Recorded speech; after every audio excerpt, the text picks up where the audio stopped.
Buenos días, maestro y alumnos. Nosotros les vamos a hablar de lo que es el proceso administrativo en el área de dirección. El equipo está conformado por Antonio Ramos, Evelyn Treviso, Katia Martínez, Lili Bolaños, Jacqueline García, Mario Olivier y Karen Pérez.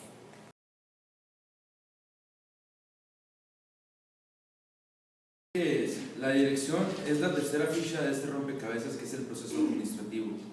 En él se encuentra la ejecución de los planes, la motivación, la comunicación y la supervisión para lograr las metas u objetivos de la organización. La dirección se divide en 5 diferentes etapas que viene siendo el manejo de conflictos, la toma de decisiones, la integración de recursos, la supervisión y los sueldos.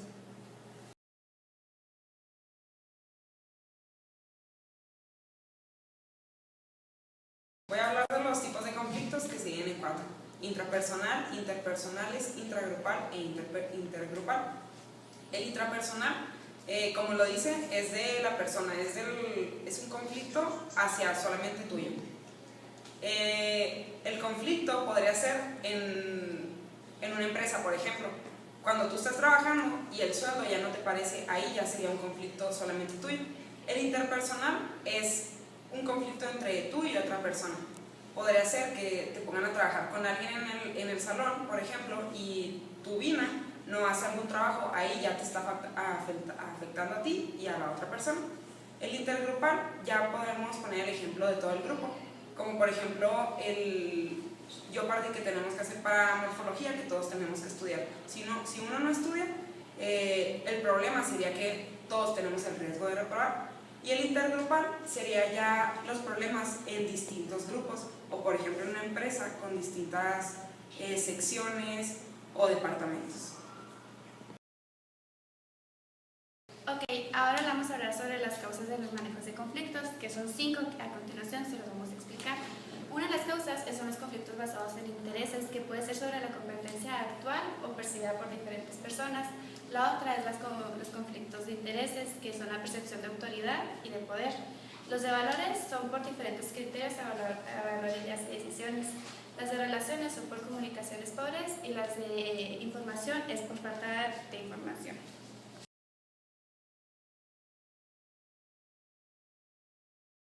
Bueno, tenemos ciertas formas de resolver los conflictos. Yo les voy a mencionar 5. La primera es el forzar. El forzar se da cuando se necesita tomar una decisión importante y se necesita ejercer presión sobre una persona. El segundo es ceder. Hay veces en el que el problema es muy elevado y se necesita que ambas personas traten de acceder al problema para no hacerlo más grande. El siguiente es el evitar. Se recomienda cuando a veces son pequeños problemas, que hay chismes en la empresa, entonces se les aconseja en lugar de hacer grandes problemas, lo que hacen es nomás evitarlo.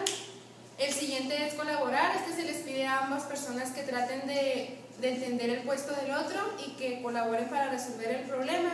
Y el último es de compromiso. Hay ocasiones en que las personas tienen un alto nivel en la empresa, un rango de puesto alto, y se les recomienda que por su mismo puesto accedan a resolver el problema.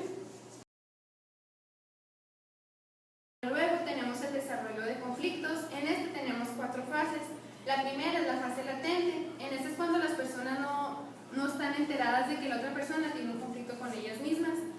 La siguiente fase es la de percepción. Es cuando las dos personas empiezan a sentir que la otra persona tiene algo en contra de ellos. Pueden ser gestos o indirectas. La siguiente que tenemos es la emocional. Es cuando ambas personas empiezan a reforzar lo que sienten, ese coraje, y empiezan a echarse, empiezan a decirse cosas y empiezan a hacerlo más de frente. Y la última fase, esta se manifiesta cuando ambas personas ya lo hacen muy público, ya quieren bajar a la otra persona de puesto y empieza a hacerse el problema muy grande. Las reglas. Por ejemplo, las leyes de tránsito te dicen que cuando la luz esté de color rojo hay que detenerse y cuando la luz esté de color verde hay que avanzar. ¿Con qué fin se hace? Se hace con el fin de evitar un conflicto. Después tenemos las negociaciones. Las personas tienen que solucionar sus conflictos por medio de las negociaciones. porque así pueden llegar con la otra persona a un acuerdo en común. Después tenemos la mediación.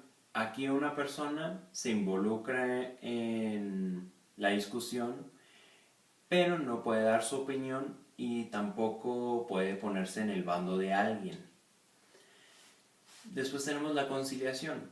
Aquí la conciliación, el conciliador se involucra en la discusión para dar una propuesta o dar opciones.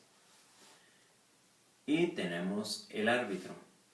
Aquí el árbitro tiene el poder para dar una decisión definitiva y obligatoria.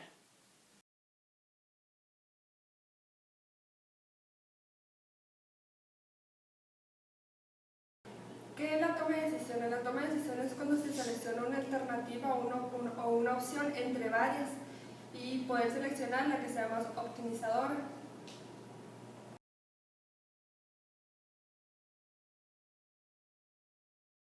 Antes de tomar una decisión debemos restringir y delimitar en lo que nos estamos enfocando. Después tenemos que saber la relación que hay entre los costos y los beneficios para saber cuánto es lo que nos van a aportar. También es saber cuándo se utilizan los métodos cualitativos y cuantitativos. Pues unos hacen referencia a cifras, números y otros hacen referencia a lo que pues son las relaciones entre las personas, y conocer los factores internos y externos de la empresa. Los factores internos son formales e informales. Un ejemplo de un factor informal sería como, pues no sé, la experiencia, algo que no está establecido, y por lo contrario, los formales pues son algo que ya está estructurado ahí.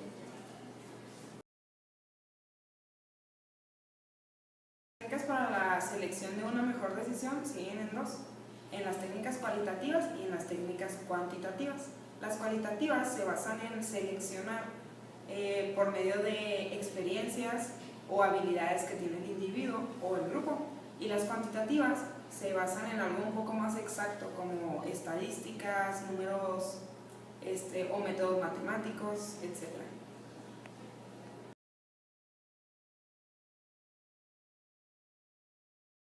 Bueno, pues ahora vamos a ver sobre los tipos de decisiones. Existe el tipo de decisión que es las individuales, es cuando el problema es bastante fácil de resolver. Las gerenciales son las que se toman a niveles altos.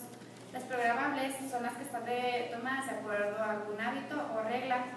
Las de condiciones de certidumbre son las que son tomadas con la certeza de que algo va a suceder y tiene información confiable.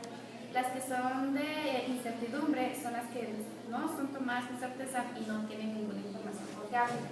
Las de condiciones de riesgo son las que existe información incompleta pero está objetiva y confiable.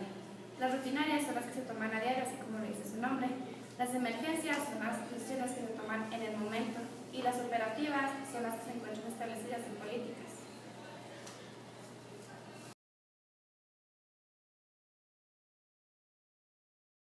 ¿Qué es la integración?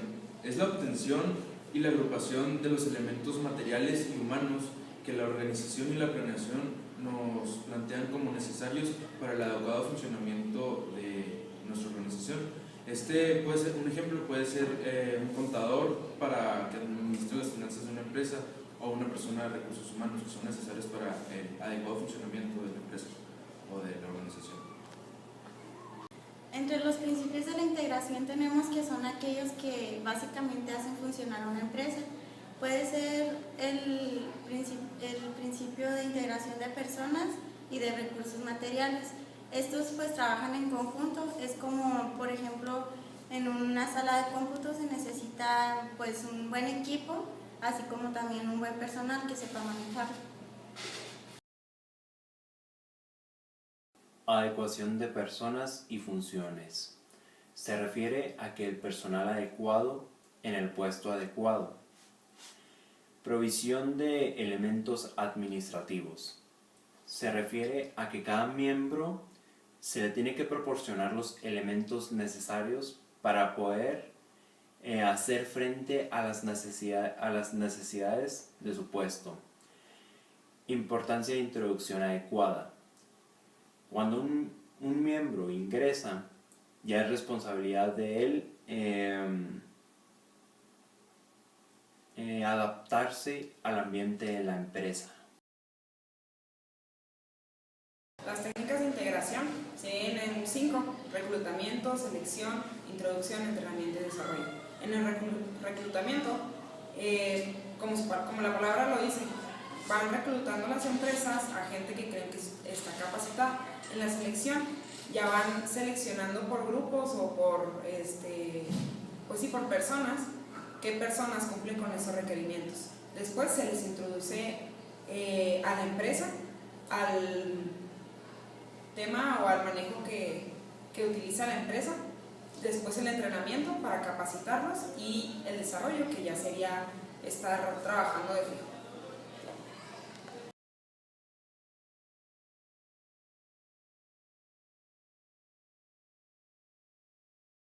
Bueno, ¿qué es la supervisión? La supervisión es un constante análisis, observación, identificación y registro de todas y cada una de las actividades que se realizan dentro de la empresa para su buen funcionamiento.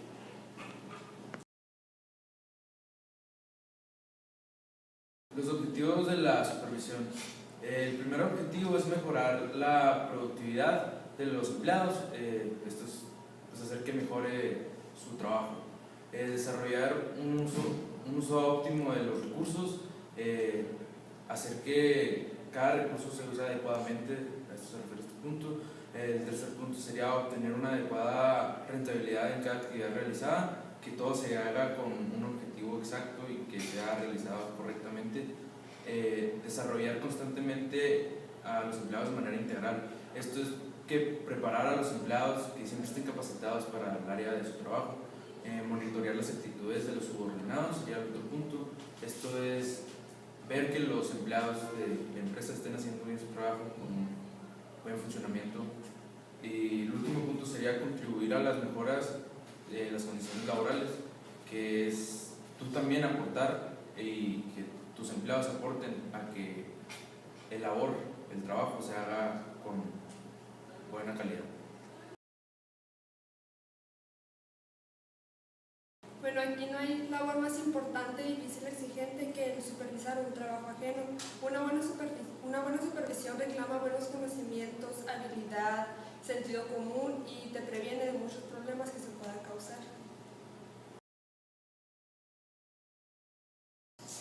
Con lo que debe cumplir un supervisor para clasificarse como tal, pues es que debe tener conocimiento del trabajo. Esto es fundamental porque si es un supervisor, tiene que saber cómo se está llevando a cabo todo lo de su área.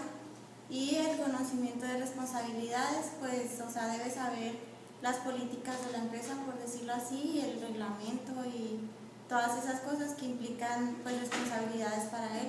También está la habilidad de instruir, que pues debe de ser un buen maestro, por así decirlo, que si van a preguntarle algo que no sepa hacer el trabajador, él debe tener la habilidad para decirle cómo se hace, debe tener también facilidad de comunicación y también debe tener la habilidad para mejorar pues el proceso. Por ejemplo, por decir, si se le ocurre una idea de que eso se podría llevar mejor a cabo con menos tiempo, con menos insumo y producir más o igual, pues ese sería un ejemplo de la habilidad para mejorar los métodos.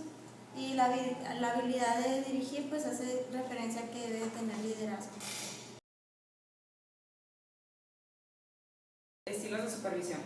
El estilo autocrático es donde el supervisor no delega y toma las decisiones por él solo. El democrático es todo lo contrario, deja que el personal pueda participar dándole varias actividades, que sería delegar. El liberal es el estilo donde a casi nadie le gusta porque el supervisor deja que las personas hagan su trabajo y se motiven por sí solos, que muchas veces no funciona. Y los individuos hostiles son aquellos que utilizan un lenguaje un poco irónico o grosero, que a veces pueden dañar a la demás gente con su forma de hablar o su forma de expresarse y supervisar.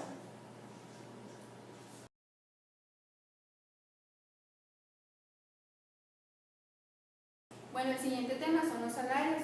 En los salarios tenemos que cada jefe, cada gerente debe otorgarle un buen sueldo a sus empleados en base a varias características.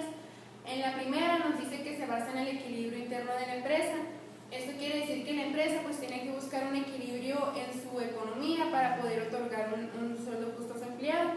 El siguiente nos dice que a veces los jefes se basan en otorgar un sueldo en base a lo que otras empresas ofrecen a sus trabajadores. Hacen una comparación como por ejemplo un Smart y un Super. Puede que estos se pregunten entre sí cuánto pueden ofrecer a sus trabajadores para tener una competencia. También tenemos dos clases de equilibrio. Aquí se dividen entre el equilibrio interno y el externo. El interno se obtiene a través de informaciones internas que van desde evaluaciones y clasificaciones de los empleados o de los cargos. Y el externo se obtiene a través de informaciones externas y también se obtiene a través de la investigación de salarios. Con esta información, la empresa tiene una política salarial que marca que cada empleado tiene que tener un sueldo fijo particular.